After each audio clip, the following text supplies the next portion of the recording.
दुरानी साहब, जो मैं सवाल एक छोड़ के गई थी ब्रेक पर जाने से पहले कि क्या ये आपको नजर आता है कि इन हाउस तब्दीली होगी, क्योंकि अब तो ये भी डिमांड हो रही है कि इलेक्शन ही नया हो जाए। अब इतना इसमें मैस हो चुका है कि इसको ठीक करना मुश्किल है, तो लिहाजा नए इलेक्शन की तरफ जाएं। इमरान खान भी ये कह रहे हैं, मौलाना साहब ने भी ये बात की है। देखें, मैं इलेक्शन के बारे में मैं आपसे ये अर्ज कर दूं, मैं बिल्कुल by the book by the law चीज़ों को इंटरप्रेट करने की कोशिश करता हूं। आईनी तौर पे जो 8 फरवरी के इलेक्शन थे वो इलीगल इलेक्शंस थे, वो प्री पोल रिगिंग की वजह से, और अब जो सुप्रीम कोर्ट का फैसला आ चुका है, उस पार्लियामेंट का चलना जो उस इंतखाबात के ज़रिए आई है वो गैर कानूनी और गैर आईनी होगा, क्योंकि उससे पहले इंतखाबी निशान ही एक पार्टी का छीन लिया गया, जलसे करने नहीं दिए गए, लोगों को डिस्टॉर्शन की गई, और ये सब रिकॉर्डेड एविडेंस के साथ रिकॉर्डेड रियलिटीज़ हैं। इसलिए इलेक्शंस तो नए होने ही होने हैं, लेकिन उसका तरीक़ाकार क्या होगा? तरीक़ाकार एक तो ये सजेस्टेड है कि जी फॉर्म 45 की हुकूमत बना के जो डिज़ायर्ड कॉन्स्टिट्यूशनल अमेंडमेंट्स हैं उसको सब मिलजुल के सियासी पार्टियां करें, और ताकि आइंदा वो डिस्क्रिपेंसीज पैदा ना हों जो माजी में होती रही हैं, और एक स्मूथ गवर्नेंस का सिस्टम बने जिसमें कि जो तजावीज़ में ये शामिल है कि जी कौमी, सूबाई और बल्दियाती इंतखाबात इकट्ठे हों, एक ही मुद्दत के लिए हो, ताकि अवाम की एम्पावरमेंट हो और इलेक्शन कमीशन का ऐसा निज़ाम हो जो सबके लिए काबिल कबूल हो। मज़ीद अगर कोई चीज़ और भी इस NFC वगैरह से रिलेटेड भी इश्यूज़ हैं उन पे भी बात हो सकती है, तो वो नई असम्बली के इंतखाबात की तरफ जाने से पहले ये मौजूद असम्बली को इंटरनल करेक्शन के बाद ये सब कुछ करके आगे बढ़ना चाहिए, और हमें आगे मुल्क की तरक्की के लिए सबको इकट्ठे चलना चाहिए। मैं आपकी तरफ आती हूं, लेकिन मैं समझ लेकिन मैं इस पे इमरान साहब से भी कमेंट लूं, क्योंकि ये खबर भी गर्दिश कर रही है कि ये जो आईनी तरमीम का मुसविदा अब हुकूमत तैयार करी है, इसमें इन चीफ इलेक्शन कमिश्नर की भी रीअपॉइंटमेंट की बात है कि या तो उनकी मुद्दत में तोसी कर दी जाए या उनकी नए सिरे से अपॉइंटमेंट कर दी जाए, और इन्हीं के अंडर ही अगले इलेक्शंस तक भी काम चलाया जाए। तो इमरान साहब, आपको लगता है कि इस सेटअप को ही हुकूमत हर सूरत बरकरार रखना चाहती है कि जितने तमाम बड़े ओहदों पर लोग हैं वो मौजूद रहें, उनको तोसी देनी पड़े, उनके लिए तरमीम करनी पड़े, जिस तरह भी, तो ये इसमें कामयाब आपको होती नज़र आ रही हुकूमत? देखिए समीना, पहली बात तो ये है कि क्या वाकई ही ऐसी कोई तजवीज़ ज़ेर गौर है या ये सिर्फ अफवाहें हैं, क्योंकि अभी तक किसी हुकूमती शख्सियत की तरफ से ये बात नहीं की गई कि जनाब जो इलेक्शन चीफ इलेक्शन तो पहले तरमीम भी नहीं मान रही थी इमरान साहब, वो तो आखिर तक कह रहे थे ऐसी तो कोई बात नहीं, उसमें मुख्तलिफ चीज़ें थी, और इवन हमारे प्रोग्राम में अगर आपको याद हो 6-8 हफ्ते पहले जो लोग थे वो ये डिस्कस कर रहे थे कि इस पे बात हो रही है, लेकिन ये ऐसे नहीं है, ऐसे नहीं है, यानी वो पूरी बयान नहीं करते थे। लेकिन हाँ जी, अब इलेक्शन कमीशन के हवाले से जो बात है चीफ इलेक्शन कमिश्नर की, पहली बात तो ये है कि चीफ इलेक्शन कमिश्नर का जो आइन में तरीक़ाकार तय है, जिसके तहत इमरान खान साहब ने इनको मौजूदा चीफ इलेक्शन कमिश्नर को तैनात किया था, वो एक बड़ा सेट पैटर्न मौजूद है। अब क्या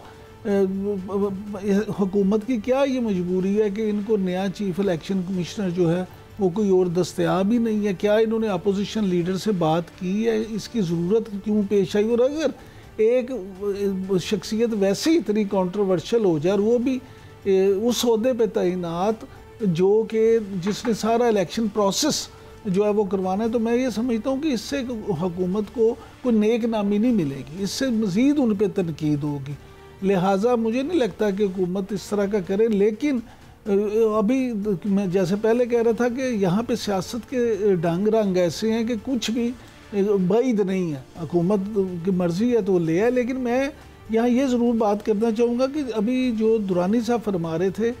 कि अगले जो चीफ जस्टिस आ रहे हैं और सुप्रीम कोर्ट में हो रहा है और बेंच और बार जो हैं वो एक होंगे, तो ये जो आइनी तरमीम की बात है उसमें बहुत सारी तजवीज़ें ऐसी भी हैं। देखिए 20 के करीब जो शिक्के हैं उसमें से बहुत सारी शिक्कें ऐसी हैं जो मुख्तलिफ बार कौंसल्स का पहले से वो मुतालबात मौजूद हैं। लिहाजा अगर ये तरमीम की जाती है तो यहाँ पे फिर वही प्रॉब्लम है कि वकला भी डिवाइडेड हैं। वकला की भी कुछ बार कौंसल्स और कुछ जो उनके इदारे हैं वो हुकूमत के साथ खड़े हैं और कुछ जो हैं वो अपोजिशन के साथ खड़े हैं। लिहाजा बार और बेंच का जो मामला है इस वक्त अनफॉर्चुनेटली अदलिया में जितनी रिफ्ट नज़र आती है और जिस तरह से ग्रुपिंग हो गई है, उसमें किसी भी शख्सियत को, किसी भी ग्रुप के फैसले को आप ये नहीं कह सकते कि ये ज़ाती पसंद या नापसंद की बिना पे नहीं है, ये सिर्फ और सिर्फ मेरिट पे है। क्योंकि अब अगर हम 8 जजों के हवाले से ये देख लें कि जो अचानक से एकदम वजाहत पेश की गई है तो उस पर भी तनकीद हो रही है। एक वो तो इलेक्शन कमीशन ने खुद जाके रुजू किया था ना, उन्होंने अपनी मर्जी से थोड़ी वजाहत जारी की। वो इलेक्शन कमीशन ने वजाहत मांगी थी तो उन्होंने वजाहत गुजारिश की। उसका कोई नोटिस होता है, कोई तरीकाकार होता है। मामला ये है कि इसमें मैं आपको वैसे एक बात बताऊं कि जो उन्होंने जजमेंट दी थी ना 12 जुलाई की, उसमें उस जजमेंट में ये बात तहरीर थी कि अगर आपको किसी तरह का भी कोई अबहाम होता है या आपको कोई इसके अमल दरामद में मुश्किल दरपेश होती है तो आप इन 8 जजेस से इसके मुतालिक रुजू कर सकते हैं। तो ये उसमें ऑलरेडी लिखा हुआ था, उसके लिए कोई अलग से ये पिटिशन थी ही नहीं कि जो हम ये समझें कि जी ये कोई अलग से पिटिशन थी जिस पर अलग से समाअत होनी थी। क्योंकि मैंने जो मुख्तलिफ कानूनी माहिरीन से इस पर बात की है वो ये समझते हैं कि वो उसी की एक ज़ेली अगर कोई अंडरस्टैंडिंग में प्रॉब्लम है आप उनसे चैम्बर में उस पर रिक्वेस्ट कर सकते हैं। उसी की बुनियाद के ऊपर उन्होंने वो एक वजाहत जारी की है, वो कोई अलग से पिटिशन नहीं है। अब आपने जिन कानूनी माहिरीन से बात की है ना वो सारे उस मकतबा नजर वाले लोग हैं। कुछ अब सुन ले सुन लेना मेरी अर्ज सुन लेना। मैंने इरफान कादर साहब से बात की है, अब मैं आपको नाम बता देता हूँ। मैंने इस पे आज़म नज़ीर तारड़ साहब से बात की है, मैंने एहसन बून साहब से बात की है, मैंने जिन लोगों से बात की है, हाफिज एहसान से बात नहीं मैं हाफिज एहसान साहब, मैंने अजहर सदीक साहब से बात की है या जिन लोगों से बात की है उनमें बहुत सारे लोग ऐसे हैं जो इस सारे तरीक़ाकार को ही कहते हैं कि गलत है। और अजहर सदीक साहब ये कुछ लोग ऐसे हैं जो कहते हैं कि चीफ जस्टिस ने भी सवाल उठाए हैं, देखते हैं कि उनको क्या इस पे रिस्पांस मिलता है। लेकिन थोड़ा सा आगे बढ़ते हुए ये आज एक दफ़ा फिर से सवाल उठाया गया है कि जी यरूशलेम पोस्ट में जो आर्टिकल है उसमें ये तहरीर है कि इमरान खान जो है वो इसराइल के हामी हैं, जबकि इमरान खान साहब ऑन रिकॉर्ड ऑन कैमरा तो कई दफ़ा इस बात की तरदीद कर चुके हैं, लेकिन बार बार ये चीज़ जो है वो कहीं ना कहीं किसी आर्टिकल में आती है और उसके ऊपर ज़ाहिर हुकूमत आके ये नैरेटिव भी बनाती है। दुरानी साहब इस सारी कहानी को आप किस तरह देखते हैं? बार बार ये नैरेटिव आया जाता है कि यहूदी लॉबी जो है वो इमरान खान साहब को सपोर्ट करती है, इसमें कोई हकीकत भी है? देखिए, मैं माजी में मेरा ताल्लुक तो अपनी जगह है, लेकिन मैं उनकी पार्टी का हिस्सा नहीं रहा और उनका कोई ज़्यादा हमायती भी नहीं रहा। लेकिन मैंने इन माजी में भी ये इशू जब भी उठा है अखबारात में या कहीं भी 1996 के बाद से जब भी ये उठा है तो मैंने ज़रूर इसका जायज़ा लिया और मैं अपनी इत्तलात की बुनियाद पे आपको ये बता रहा हूँ बिल्कुल इंतहाई तयक्कुन के साथ कि हर दफ़ा इसको पुश किया जाता था, इसको प्लान करके लाया जाता था और इसको डिज़ाइन करके प्लेस करवाया जाता था। तो सियासत में ये होता है कि जब पॉलिटिकल राइवलरीज होती हैं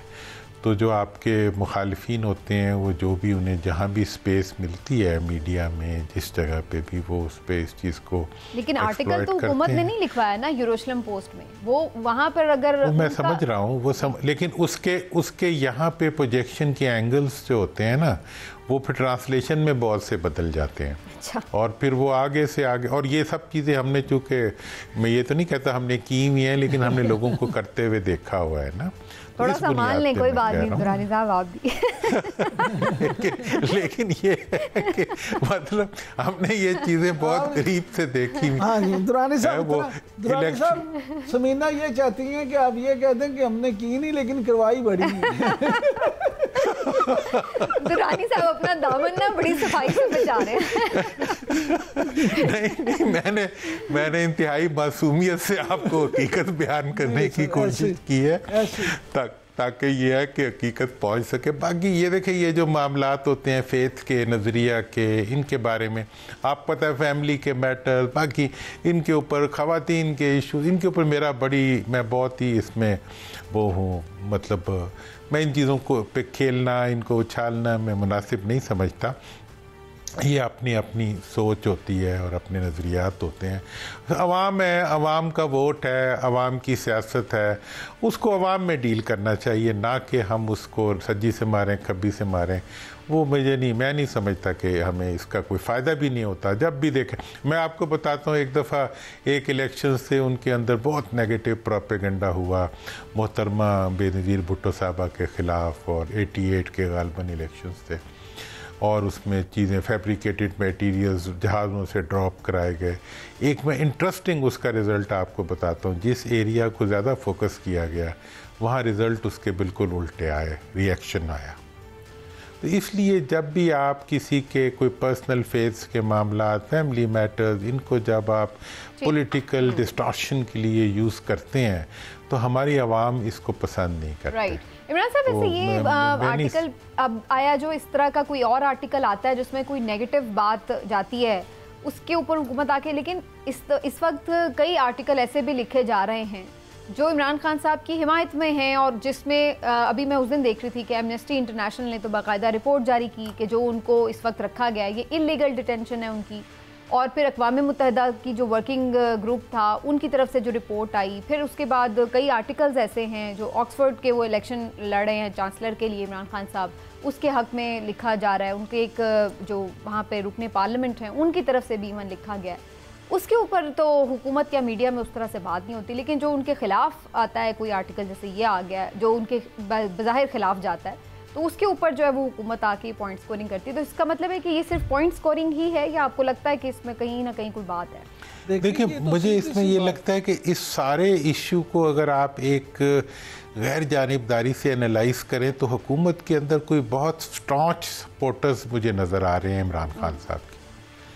कि वो हर उस चीज़ को देखें ना। अब ये वाला जो ऑक्सफोर्ड वाला इशू था, ये किसने उठाया?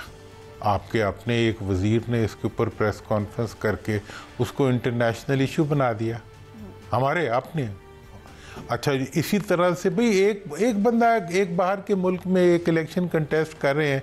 आप उस इलेक्शन के अगेंस्ट वहाँ जाके पटिशन कर रहे हैं, वहाँ जहाँ आप सड़कों पे फिर नहीं सकते, सारे पाकिस्तानी जो है वहाँ आपके ख़िलाफ़ खड़े हो जाते हैं, आप वहाँ जाके जो है अपने लिए मुश्किल ढूंढ रहे हैं। तो इसलिए हुकूमत के अंदर से जो इक़दामात इमरान खान साहब के ख़िलाफ़ हो रहे हैं, मैं उनमें से अक्सरियत को देखता हूँ वो होते हैं जिसका उनको फ़ायदा होता है। वैसे दुरानी साहब, तो वो भी मतलब दुरानी साहब यहाँ एक बात ये भी है कि मुझे आप ये बताएं कि क्या पाकिस्तानी कौम का ये मसला है कि ऑक्सफोर्ड का चांसलर कौन बन रहा है? आप इमरान खान को तो भूल जाएं, इमरान खान साहब की छोड़ दें। इस वक्त कौम, पाकिस्तानी कौम के कितने % लोग हैं जिनको ये पता भी है इस खबर से पहले कि ऑक्सफोर्ड का जो चांसलर होता है वो किस तरीके से होता है या उसका इलेक्शन होता है? दूसरी बात ये कि मैं ज़ाती तौर पर यह समझता हूँ कि मान लिया कि आज इसराइल के अखबार की जो बात की जा रही है वो वहाँ का सबसे मकबूल अखबार होगा, वहाँ पे सब उसकी सबसे ज़्यादा सर्कुलेशन होगी, लेकिन कितने फ़ीसद लोग हैं जिनका इंटरेस्ट ये है कि पाकिस्तान में इमरान खान साहब जो हैं वो इसराइल के हक़ में या इसराइल के ख़िलाफ़ हैं? यहाँ इस वक्त गरीब का मसला उसकी रोटी है, यहाँ इस वक्त गरीब का मसला बिजली का बिल है, यहाँ इस वक्त गरीब का मसला ये है कि उसके बच्चे का रोज़गार कैसे होगा। आज मेरे पास एक बच्चा आया पंजाब यूनिवर्सिटी से जिसने लॉ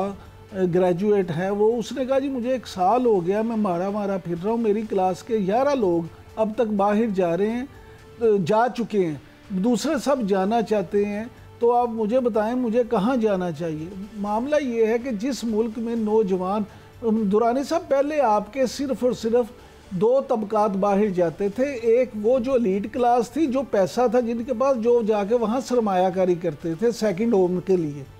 दूसरे वो जो लेबर क्लास थी जो वहाँ पे जाके बेचारे मेहनत मजदूरी करते थे। और आपके लिए सर मुबारक, तो आपकी ब्रेन ड्रेन हो रहा है ना, आपका मामला ये है कि जो पढ़े लिखे बच्चे हैं, जो आपकी मिडिल क्लास है, जो ब्रेन ड्रेन जिस तरह से हो रही है, ये लम्हा फिक्रिया तो ये है